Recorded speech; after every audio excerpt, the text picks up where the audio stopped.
Megumi and Yuji had their fair share of fights throughout the story, having their own losses and wins, but what if we swap these fights, and how exactly would each of these fights go? Well, in today's video, let's talk about exactly that. What's up guys, Gamblrr here, and in today's video, it's gonna be a long one. If Megumi and Yuji swap their fights, who would come out with a better record? What fights would Megumi win and lose? What fights would Yuji win and lose? It's gonna be all in this video today. With that being said, I hope you guys enjoy it, but before we go into it, make sure to subscribe. You can always unsubscribe later. To make this gauntlet make sense, the versions of Yuji I'll be using will be the Yuji that exists at the same time as Megumi during that fight. So to make it more clear, I'm not putting current Yuji up against the random ass cursed spirit they fought in the first chapter. That would be boring. We'll keep score of how much wins Yuji gets, and for each scenario, especially when Yuji and Megumi are present at the same time, I'll likely just switch their perspectives. It would be cool to find out how exactly the story changes if Yuji takes Megumi's place in certain situations, but that would make the video too long altogether. With that said, we'll start off with the first ever fight in the entire series, Megumi versus a couple of random cursed spirits. Now, Yuji clearly has an advantage over Megumi in physical capabilities. We were told that Yuji was blessed with a physicality superior to Maki, a half-awakened heavily restriction user. This was what allowed Yuji to kick around different curses and even somehow jump to the 4th floor from the ground up. That's cool and all, and Megumi notices this, but then he mentions the one flaw. Yuji has no cursed energy. So if we replace Megumi right here with Yuji, of course he'd be able to stun the cursed spirits in his way, run past him and get his friends from this cursed spirit, but he wouldn't have the means to actually finish them off. Let's say Megumi jumps in just like Yuji here, and then the Big Daddy curse comes down from the ceiling. In the original story, Yuji didn't actually sense this cursed spirit, and he even had Sukuna's finger in his hand, so he'd be trapped just like Megumi was. The way this cursed spirit was dealt with the first time was by Sukuna. This only happened because Yuji found out he needs cursed energy to exercise the cursed spirit. Then after, Megumi told him eating Sukuna's finger would give him cursed energy. In this timeline, however, Megumi would notice how many cursed spirits are pulling up because Yuji didn't actually exercise them, so I don't think it's far-fetched to assume that Yuji will be told about the conditions to kill curses. In that case, Yuji would eat Sukuna's finger and Sukuna would end up deleting the curse altogether. I'll give Yuji a half win because without Sukuna, technically he has no means to exercise the curse, but it's because he eats Sukuna that he ends up defeating the cursed spirit in the first place. The next fight we have is actually against Sukuna. We'll keep Sukuna in Yuji's body, so Yuji's basically fighting his doppelganger or something, but here's the thing. When Sukuna fought Megumi, of course he was trying to have fun. I can't really claim that Sukuna was trying to test Megumi out because it was during their fight when he realized how incredible his curse technique actually was. So what I can say again is that Sukuna was toying with Megumi and trying to have some fun. It's basically what he's doing right now in the manga. The question is, would Sukuna go ahead and do the same thing against Yuji? Everything Yuji knows, Sukuna knows, so there isn't anything to test out. Yuji has no special tricks and is literally overall boring. It's also kind of funny that we're talking about this fight right now because we literally saw what a bloodlusted Sukuna did to Yuji. He literally just sliced his head off. That's an L for Yuji. In chapter 16, before the Goodwill arc, Megumi and Nobara meet Mai and Todo. Now, upon rereading the scene, I thought Yuji wouldn't even fight Todo because if Todo asked what his type was, he'd just say tall girls with big butts. But then I forgot there was another factor here. Nobara. In chapter 42, Nobara asks Yuji what he thinks about Maki and he starts sweating. Because of Nobara's personality, Yuji starts stuttering and says that she's a very nice lady. Do you think if Todo asked what Yuji's type was that he would just blurt out some BS in front of Nobara of all people? Especially when Nobara literally said Megumi would have died if he said big boobs or something. So clearly in this timeline, with Nobara staring down Yuji's neck, he'd say exactly what he said about Maki, that he likes nice women. And so Todo would get triggered because that's insanely boring. And so they enter combat. When Yuji fought Todo in the original story, Todo verbatim states that Yuji is just stronger than him. I think this refers to pure physicality because his statement right after is about his cursed energy, and the statement itself talks about how small Yuji is compared to him. But remember that the Yuji we're using right now is a Yuji a day after he witnessed domain expansion for the first time. This Yuji literally only just started flowing cursed energy, let alone reinforcing his body with it. So he'd be fighting Todo with his base stats that we already set or above him, but Todo can reinforce his body with cursed energy, so he'd eclipse Yuji in every aspect. In regular hand-to-hand, Todo would just win, but if Todo even thinks about using his curse technique, Yuji is finished. Put another L on the board. When the Goodwill event starts, Yuji goes to fight Todo in the original story, but as he fights him and accidentally creates a bond with him, a majority of the Kyoto school students appear to jump Yuji, and it's almost too apparent that everyone there had one mission in mind: kill Yuji Itadori. Todo of course saves him, and so everyone there goes to have their own battles, with Noritoshi Kamo fighting our main man, Megumi Fushiguro. Now, if we replace Megumi with Yuji here, Kamo would fight 100 times harder because he was given the mission to kill Yuji, as well as his own choice because he's the heir of the throne to the Kamo clan. While Kamo and Megumi were fighting, Yuji was actually getting a lesson from Todo, and by the time we actually get to see them box, Yuji already threw away Divergent Fist and learned how to properly call himself in Cursed Energy. Now that we established that Kamo would fight as hard as possible against Yuji, and that the version of Yuji we'll be using will be the one right before the Hanami fight, let's get into how this fight would have probably gone. In chapter 43, we see Kamo shoot arrows at Megumi in ways that shouldn't be possible, but he makes it possible with his curse technique, blood manipulation. Going into this battle, Megumi had intel on his curse technique because he knew him from before, but Yuji knows literally nothing about anyone there, so he'd be in the dark about how the arrows are somehow aiming from different directions. However, I don't doubt that Yuji would be able to get through this and try to close the distance. This is funny because in the original story, that's literally exactly what Kamo does against Megumi. However, there's something you need to keep in mind. So far, two people have done the same things and realized the same thing. Both Sukuna and Kamo realized that Megumi isn't actually a Shikigami merchant because he'd actually start boxing in hand-to-hand combat if he wants. In this timeline, seeing as Yuji is quite literally a punch-kick merchant, I don't think it's crazy to assume that Kamo wouldn't deliberately try to get into close combat unless Yuji forces him to. It's actually made known to us that things like Piercing Blood and his other projectile attacks were way stronger than the bullshit he was using against Megumi.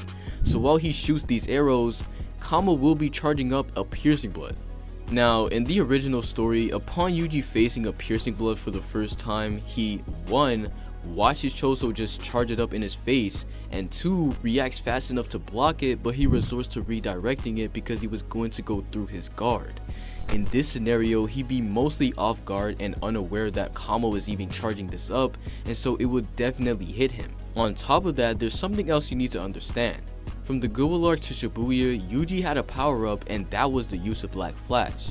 Gojo even comments on Yuji's new strength. This Yuji is not the same as this Yuji. Let's say Yuji senses Kamo charging the Piercing Blood up for argument's sake, and he blocks it just like he did with Choso. I can't really prove that every Piercing Blood is the same power because it's more likely than not that Choso's is more powerful than Kamo's. So with that being said, we'll say that the impact of Kamo's Piercing Blood would be the same as when Yuji got hit with Choso's, given that Shibuya Yuji is just stronger than his Goodwill counterpart. This means his left arm would be out of play for a little bit because of the Piercing Blood's impact on his guard. That really doesn't matter, however, because just like Choso, Kamo would be keeping his distance from Yuji. Kamo would also be using Flowing Red Scale Stack if Yuji tries to run up on him. If that happens, of course, I don't think Kamo can keep up at all.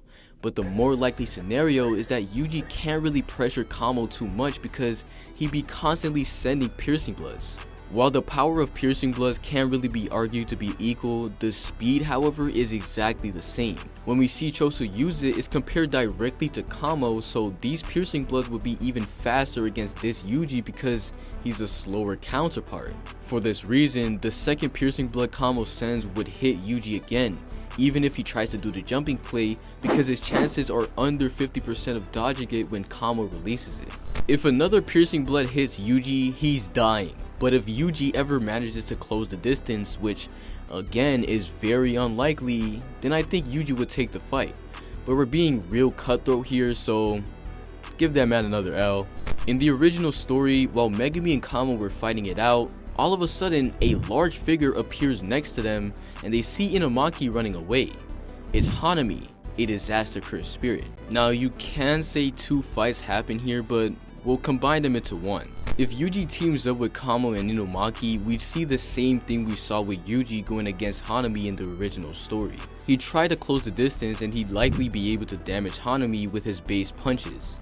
That's kind of debatable if that's the case, since it's stated he can damage Hanami after his Black Flash, but let's give Yuji the benefit of the doubt. With Inumaki holding Hanami in place, Yuji damaging him, and Kamo damaging him, I definitely see the fight going better than it did in the original. However, of course, no one has the means to actually defeat her, so Maki entered the fray, making up the second half of the fight. I think Inumaki's trash ass would still drop out because his throat gave up,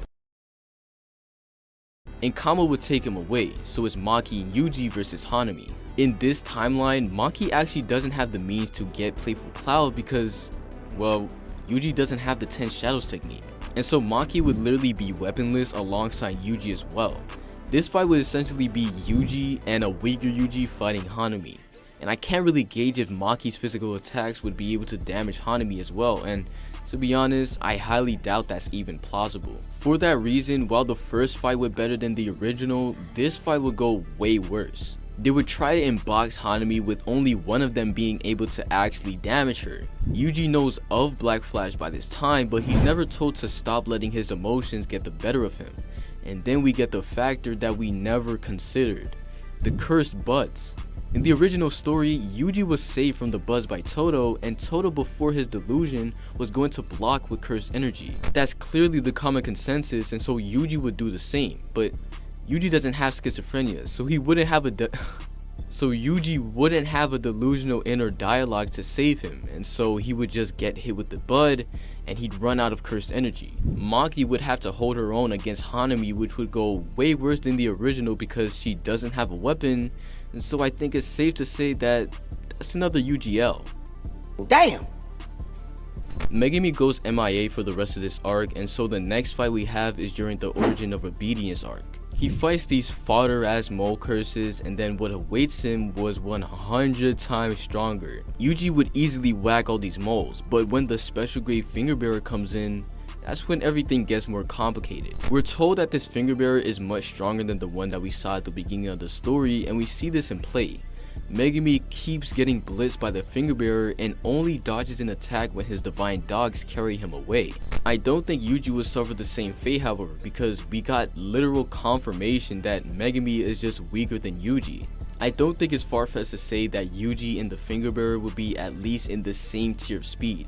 This is good because in this fight, we actually got a comparison between this finger bearer and Hanami herself. Megumi says that the divine dog damaged Hanami, so that cursed spirit while off guard could easily get one shot. The reason the cursed spirit was off guard in the first place was because he thought he killed Megumi, but that wouldn't be replicated by Yuji.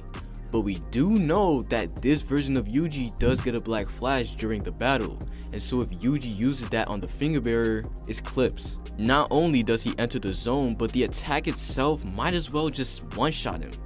Going forward, Yuji would dominate the fight, so put a W on the board for my guy.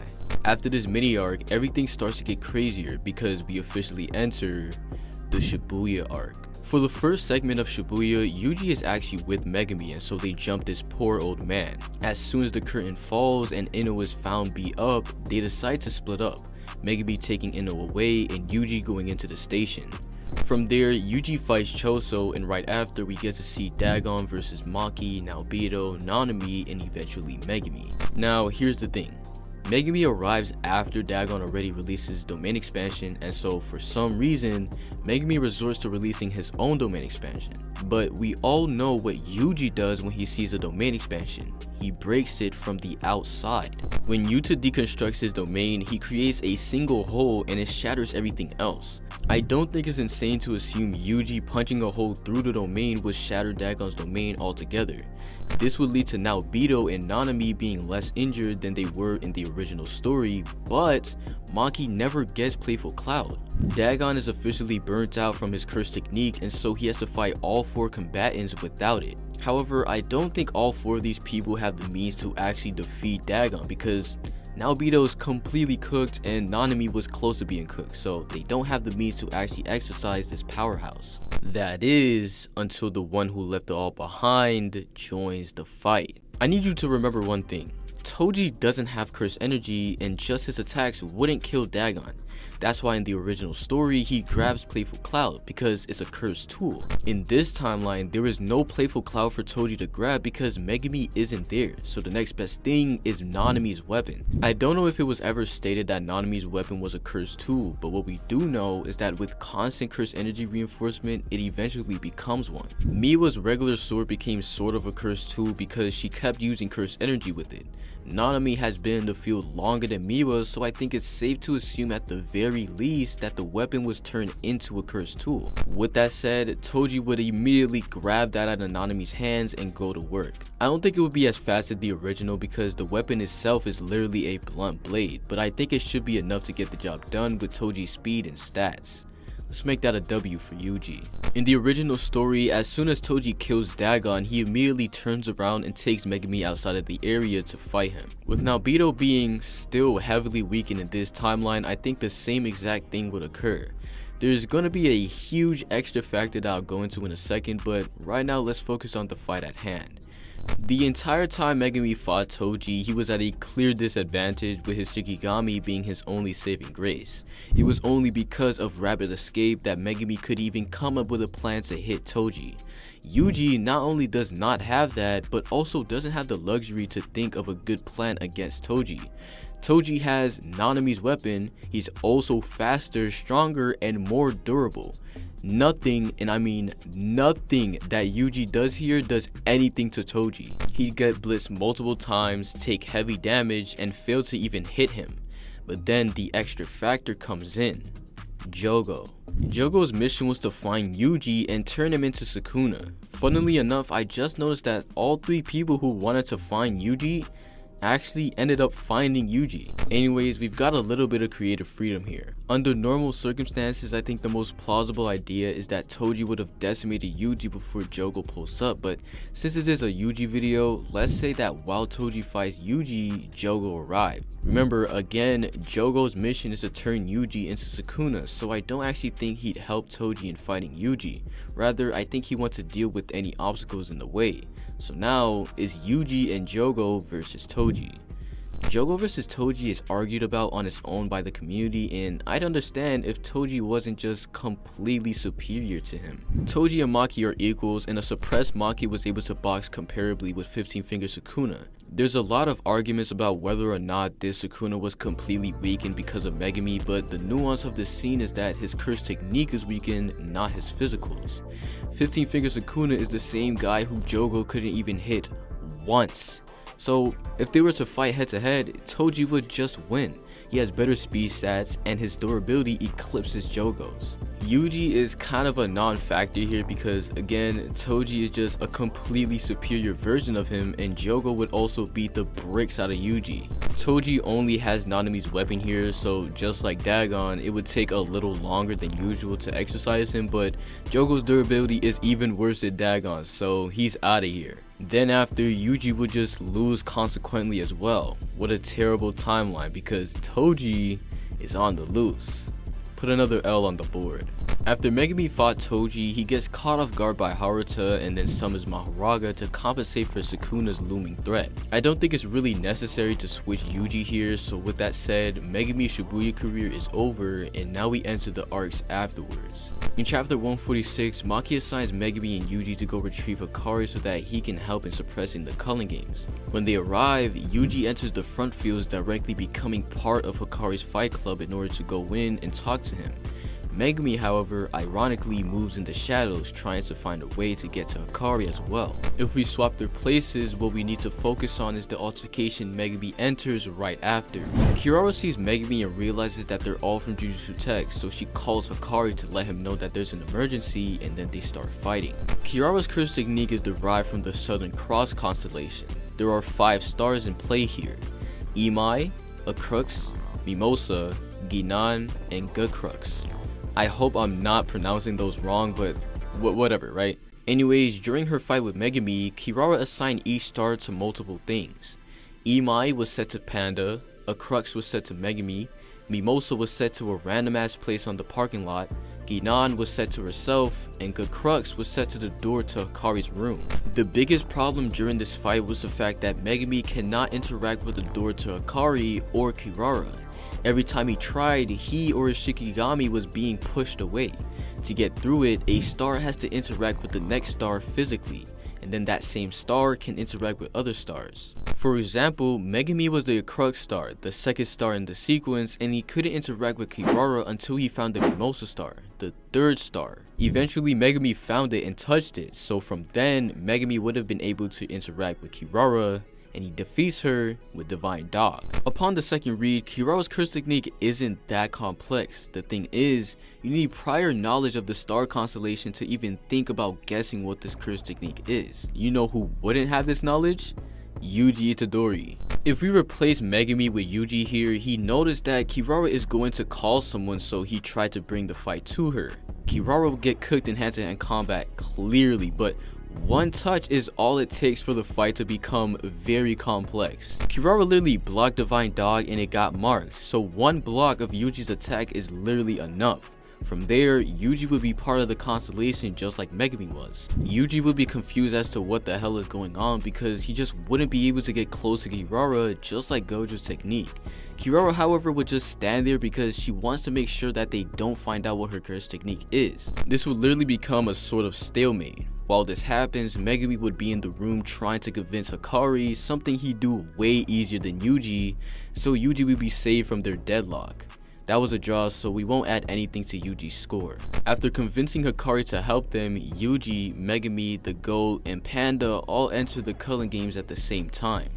All of a sudden, they're all split between colonies. Megumi in this timeline would end up where the helicopter man was, and Yuji would end up in front of Remy. I don't really know if Remy would be treated the same way Megumi treated her, but of course, she would convince him that he be led to Higuruma directly by her. However, suddenly, he's face to face with a guy butt naked with his clothes being receipts. Nice going, Yuji.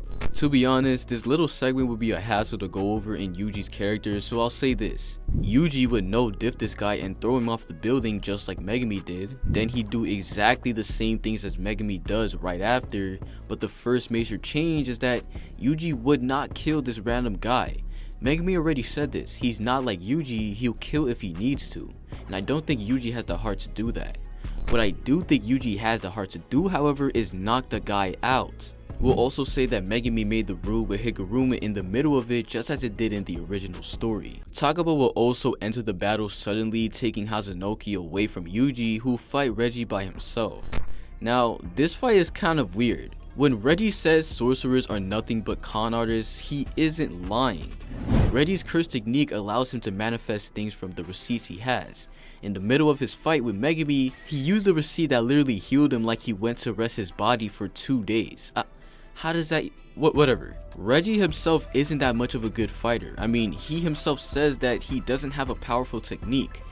But that's the thing. Yuji doesn't either. The only thing is Black Flash, and Yuji doesn't even use a Black Flash until almost 100 chapters later, so I can't just grant him one of those. Just like it was with Megumi, it's a battle of attrition with each person not having a high power technique. I would have went with this boring conclusion had I not remembered that Yuji also has his ways of getting to the opponent quickly. Todo tells us firsthand that he thinks ahead. We see him close distances multiple times in the series, so I don't doubt Yuji could do this given the task at hand. If Yuji ever closes the distance and is able to continuously bait Reggie into hand-to-hand combat, I think Yuji has the means to punch and kick his way to victory. If not, Reggie would just outlast him because again, these two don't have domain expansions or anything crazy. But forget it, that's just a Yuji W more times than not, so put that on the board.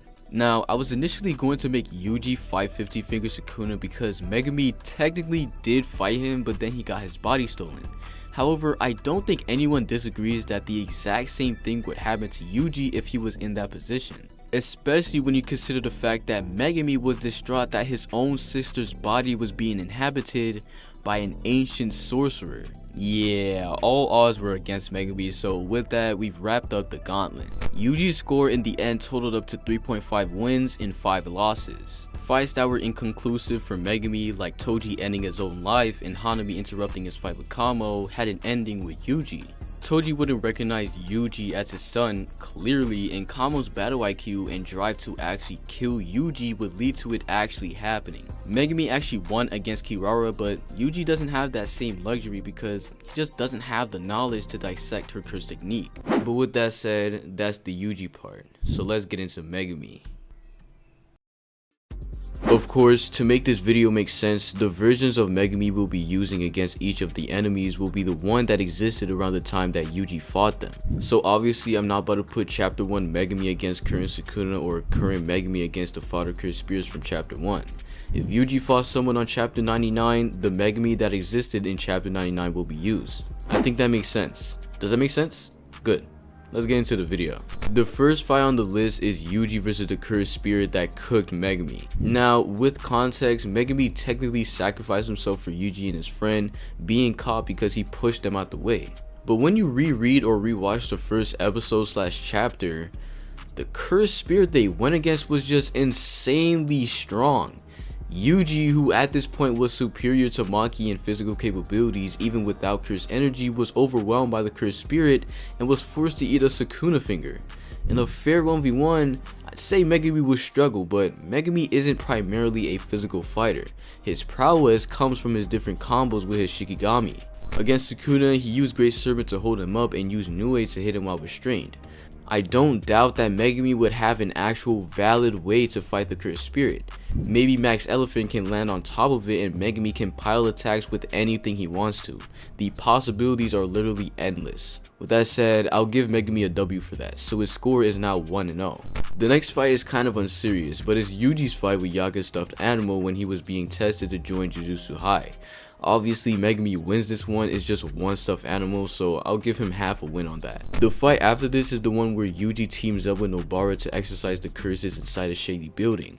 In it, Yuji has like 1.5 fights, one of which is just him going against a very fodder cursed spirit, and we see Megumi one-shot that level back in chapter 1, so that's easy ease for him. But the real cursed spirit to be worried about is the one that held a kid hostage. Yuji saved the kid by punching through the wall and slicing his arm off. With Megumi's superior tracking skills, he'd easily be able to one-shot it immediately with whatever Shikigami suffices. Whether it be the Divine Dogs or Nue, regardless, Megumi wins. At a 1.5 to the board. The next fight is where everything gets interesting because we got some crazy implications about it. Yuji, Megumi, and Nobara are assigned a mission inside a cursed detention center. Nobara was pulled into another area of the center, and immediately after, a special grade finger bearer appears and blisters both Megumi and Yuji. As soon as Yuji tries to attack, his arm is literally gone, and thus commences Yuji versus the finger bearer.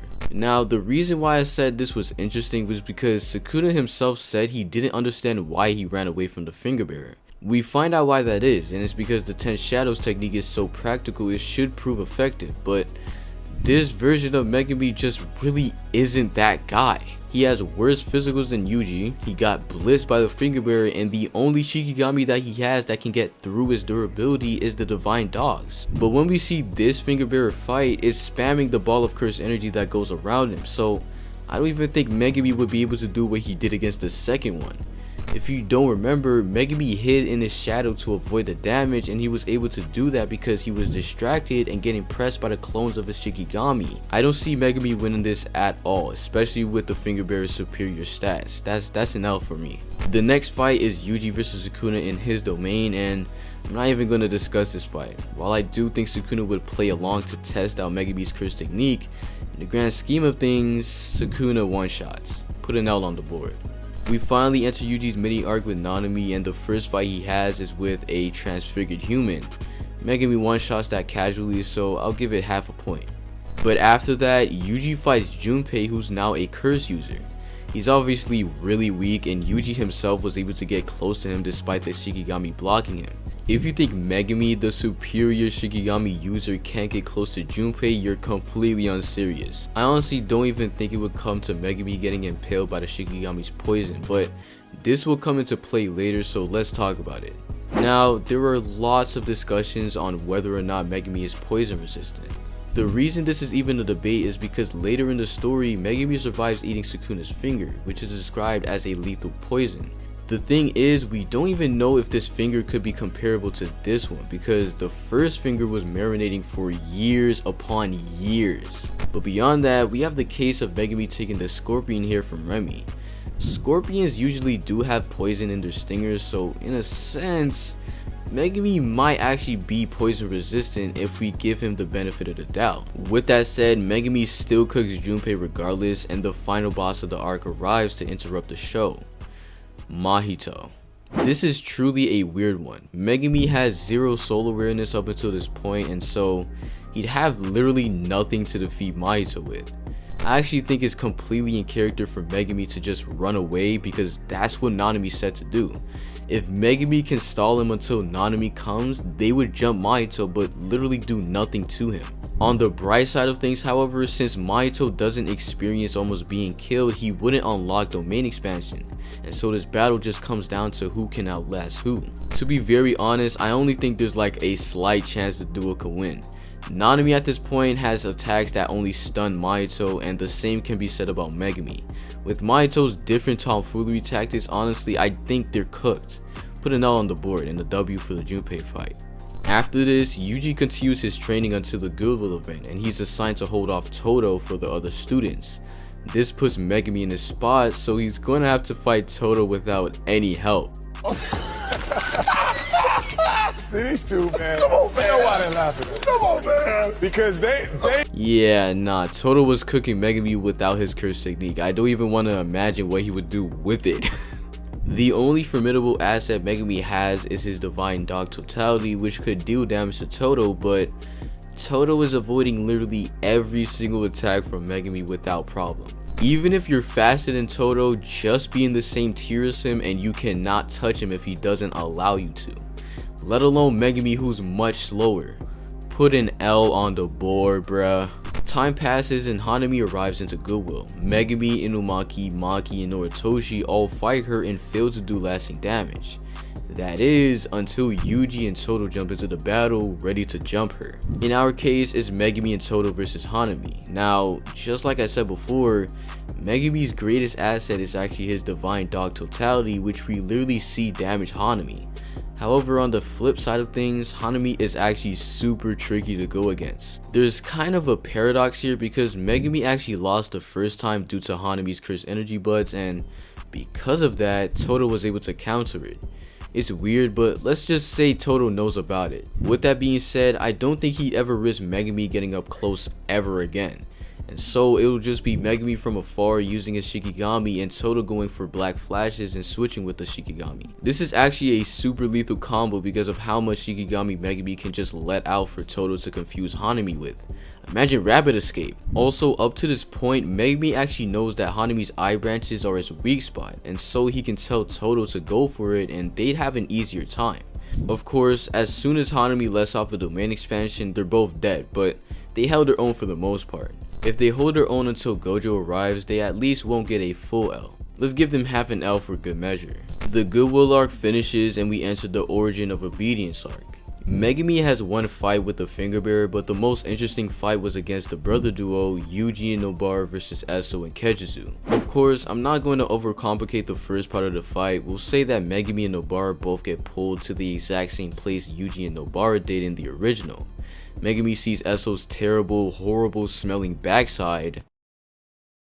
Megumi sees whatever this is and he launches his maximum technique. Wind King, making the blood that spills out dangerous to come into contact with. In the original fight, Yuji and Nobara are opted to run away, and Yuji with his physicals alone was able to carry and run away with Nobara faster than the blood could get them. I think Megumi can easily replicate the same thing using Rapid Escape to distract him and Nue to fly away. Luckily for the both of them, Megumi has fought a blood manipulation user before and should be smart enough to understand that Max Elephant's water can counteract the blood being thrown. He of course also has, again, Rapid Escape that he can use many times to take the burden of the blood being thrown at them. Now, all Megumi has to do is find a way to defeat them without getting into contact with their blood. Megumi is tactical enough for me to assume he can somehow at the very least get a body part from Ketsuzu. Divine Dog Totality would be more than enough to do so, and we've seen Megumi's ability to use the dog without anyone noticing. If he can get this off and retrieve a body part, this is where Nobara comes into play, because her resonance will prove effective against Ketsuzu, stunning him and allowing for any attacks Megumi wants to use against him. Again, Divine Dog Totality could probably just one-shot Ketsuzu altogether if we're being honest, but I just wanted to mention that cool little plan. With Ketsuzu out the way, they have to focus on Eso, and this is where things get complicated. If Eso never gets off the K, he would stay in Wing King, making it harder for the duo to even reach him. They have to find a way to damage Eso, who's flying in the air without getting touched by the blood he's sending. This is where I might lose you guys. Earlier in the series, we see Megumi use Totality to combine Toad and Nue. Now with that being said, would it be too far-fetched to assume that Megumi can do the exact same thing with Max Elephant and Nue? He could have Nue as the base that flies and lets off electricity, and Max Elephant that shoots out water. This combination could at the very least get Eso out of the sky. With the water cancelling out the blood and the electricity of Nue stunning him, Eso would be on the ground, where Nobara, Megumi, and most of all, the Divine Dog Totality can get to work. With that, I'm giving Megumi 2 wins for that. He beat both Ketsuzu and Eso. After Yuji kills his brother in cold blood, we enter the Shibuya arc, and the first fight that Yuji has is against the Grasshopper Curse. Yuji utterly dominated him. Megumi might just be able to do the exact same thing against it. Even though a little later we found out that Megumi has to put in effort to match Yuji's pace, Yuji wasn't even trying against the Grasshopper, so yeah, give Megumi another win. The next fight is crazy and I'm gonna have a ton of fun going over it. Megumi versus Choso in Yuji's place. Now let's get this out of the way. Megumi might just die from the first piercing blood. If he jumps down the stairs completely off guard, Megumi is getting impaled by it. We just now established that Yuji is faster than Megumi casually, and so for him to barely react to the danger, Megumi, who's slower and off guard as well, wouldn't be able to put up his defenses. And even if we grant him them, piercing blood almost went through Yuji's arms and he's regarded for his durability. So that situation is completely unfavorable to Megumi.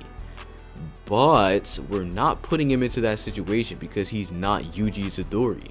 Megumi would jump down, see Choso and wonder who the hell he is.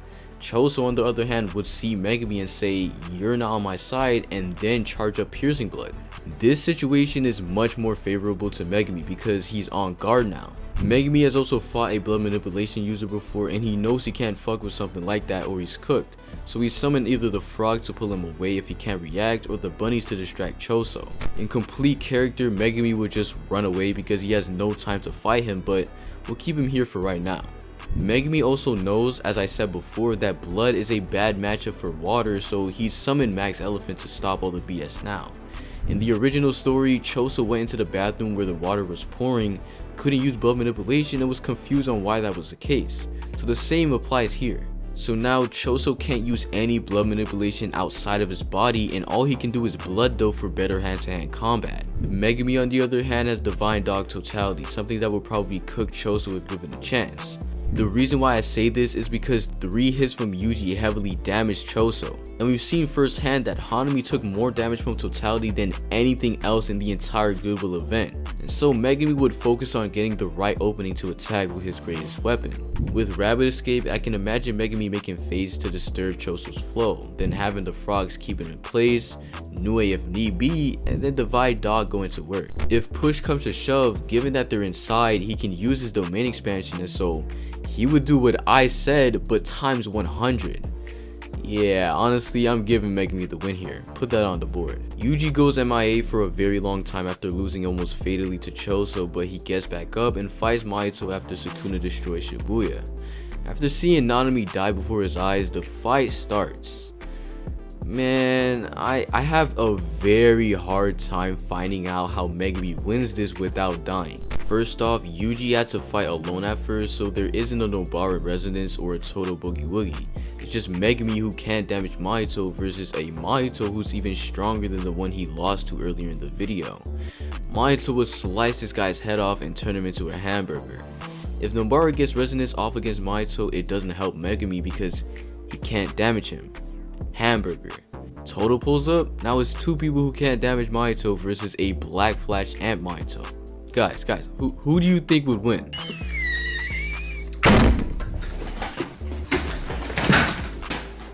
Now, just now, I said I have a hard time finding out how Megumi wins without dying, and this wasn't for no reason.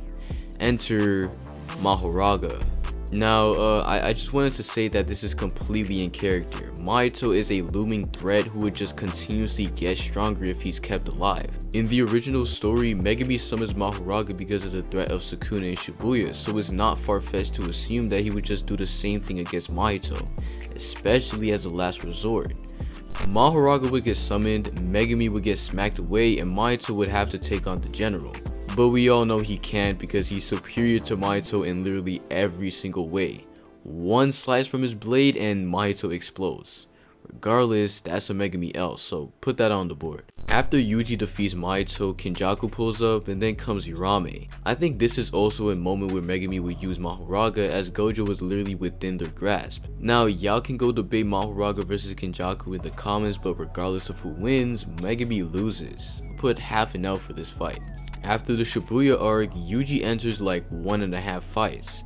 He exercises some cursed spears with Choso, which we can give Megumi a half a win for, but suddenly, Naoya appears on top of the bridge, staring at the guy who took his spot as the head of the Zenin clan. In the original story, Yuji got instantly blitzed by a Naoya that wasn't even trying. This Yuji is faster and stronger than the one that Megumi had to put effort to match. With Naoya's malice towards Megumi as well, Choso being there wouldn't even help, he'd just start blitzing and comboing him. Until Yuta pulls up. We'll say Megumi is set for execution just like Yuji in this situation, so now it's Choso who's supposed to protect Megumi from Naoya and Yuta.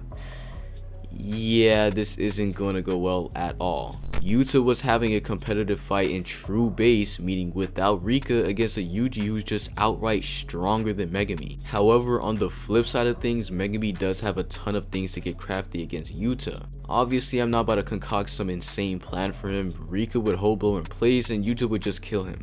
Putting it all on the board for the guy. After Yuji dies and gets revived by Yuta, he and Megumi are assigned to go retrieve Hikari to repress the Culling Games. In the original, Yuji goes the straight approach, entering the Fight Club directly and getting Hikari's attention. Will place Megumi in Yuji's place, and so he's the one who enters the room with Hikari. First off, before even getting into this, Megumi would definitely do a way better job than Yuji in this situation. Megumi wouldn't just act like he doesn't know who Gojo is like a dumbass. Yes, I'm talking about you, Yuji. Anyways, I do still think Megumi would get into a fight with Hikari because of the fact that he's just not willing to cooperate with them. So let's say Hikari starts off the same against Yuji and now they enter battle. Hikari massively closed the distance against Yuji using the train doors, and the same will happen to Megumi, and the attacks he's throwing will do more damage to Megumi. Again, Yuji's entire thing is being durable, and Hikari was cooking him when they were actually fighting. Megumi would be done worse. Yuji's attacks itself also did literally nothing to Hikari, so it all comes down to Megumi's strongest Shikigami, Divine Dog. That Shikigami will damage Hikari, and to a great degree as it damaged Hanami, so you have to figure out a way to actually hit him. Do I need to remind y'all that the Divine Dog got blitzed by Reggie Star? Register. That guy. Now, to give him the benefit of the doubt, however, they are inside a room, so Hikari has less room to dodge and things like that, but if push comes to shove, jackpot is coming out. Just put the L on the board. Yuji gets Hikari on board with the Culling Games and they all enter, with everyone being scattered all of a sudden.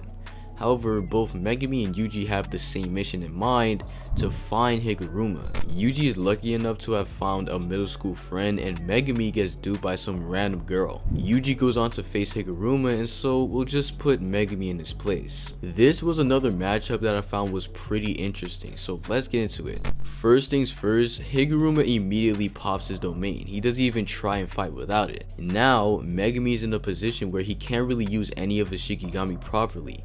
If he tries to summon anything, it will just get transported back to him instantly. Now, to refresh some of you guys' memories, Higuruma's domain has 2 levels to it. One is when you get judged for a petty crime, like Yuji being at the pachinko parlor as a minor. He got confiscation but nothing else. The second level is if you do something so bad you get the death penalty. When that happens, you get confiscation but also the risk of dying as soon as Higuruma touches you. Now let's get into our bag. During Shibuya, Megumi summoned a beast that's existence led to all the people that died. The nuance of this is the fact that Megumi knows how evil Sukuna is and summoned the beast to deal with him. Now, what are we thinking? Is the indirect cause of all the people dying worthy enough of the death penalty? Y'all can argue in the comments about that, but I don't think he would get it. To make this more fun, however, I'm going to do two different scenarios, one where he gets the death penalty and one where he doesn't. The one where he doesn't is the one that matters though, so just keep that in mind. If Megumi gets the death penalty, it's him with just his... Wait. Megumi carries a curse 2 with him at all times, and at this point of the series, he had this weapon on him. Megumi would get his weapon taken away, but his curse technique would still be intact. This means it's Higuruma with a one-shot technique versus Megumi with his entire arsenal again. This is weird because I feel like if even one Shikigami touches the sword, they're getting sent to the gulag like the white dog. So Megumi has to watch out for that. The best thing he could do is try and restrain him, which shouldn't be too hard considering Higuruma was getting worked by a base Yuji with 0 curse energy. If push comes to shove, Megumi can use his domain expansion and have multiple Shikigami hold him in place and not allow the sword to go anywhere else. Then he could just finish him off with Divine Dog. This is a Higuruma with a one-shot technique, and the version where he doesn't have it is what we're focusing on, so yeah, put a W on the board for my guy. Yuji goes MIA for the rest of the Culling Games arc, finally being back with Megumi before they get Sumiki. But it wasn't Sumiki, it was Yorozu, an ancient sorcerer, and so Megumi's soul gets crushed. As a result, Sukuna finally uses his binding vow with Yuji to take over his body, then transfer himself into Megumi, and thus starts Yuji's rage. Now, we're putting Megumi up against Sukuna in Megumi's body, so it's Megumi versus a Megumi who's superior in literally every single way. Sukuna gets away with Megumi's body and a month passes before we see Yuji fight at all, and alas, he pulls up on true form Sukuna with a vengeance. Can Megumi do literally anything to Sukuna? Well, yes and no. The Megumi who existed at this moment would have the same ability to attack the soul as Yuji, but it wouldn't be as potent as Yuji's because he's obviously way weaker than him at this point. He'd probably just get one shot, so yeah, that's another L. And at the end of the video, Megumi and Yuji both end up with negative scores, but they tried their best. What did you guys think though? Let me know down in the comments. And I'll catch y'all in the next one.